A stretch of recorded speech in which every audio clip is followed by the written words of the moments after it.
Hey, friends, we're going to talk about proving God true for our encouragement and devotional today. And I think this is a big deal for followers of Jesus because uh, sometimes we're afraid to share our faith because we're worried we're not going to have like the right answers.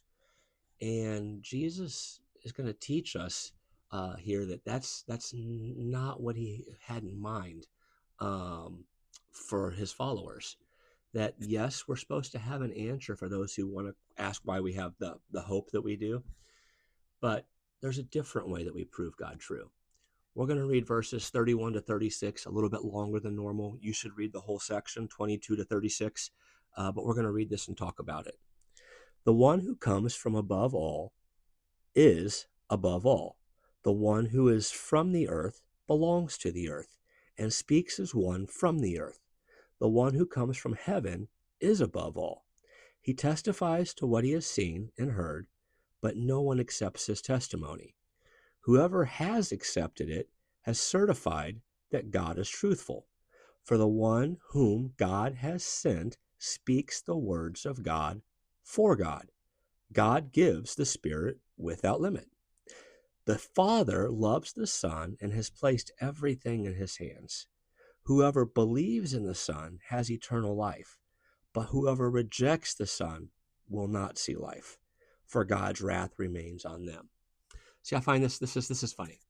No one accepts Jesus' testimony. That's what he says here in verse 31.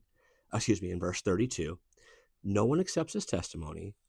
Whoever has accepted his testimony, it has certified that God is truthful. So do they or do they not? See, what I think he's trying to say here is that the people that accept his testimony, how they begin to change is what proves God true or not. See, he wants our lives to make a statement about who he is. It's not just our words that we say. There are some things that people can change on their own, right? Some people can have this a crazy amount of self-discipline and they're able just to white knuckle through some change. Most of us aren't like that. And Jesus, that's not even how he works with people.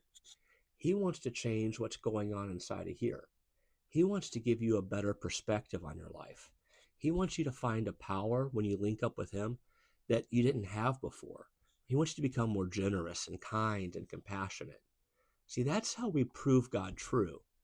We prove him true by living out his message, by becoming like Jesus, by changing, right? It's not the words that we say, it's the life that we live. The change that needs to take place in our life, it should cause other people to look at us and go, what happened to them? Like they used to be normal and now there's something that's different going on, right?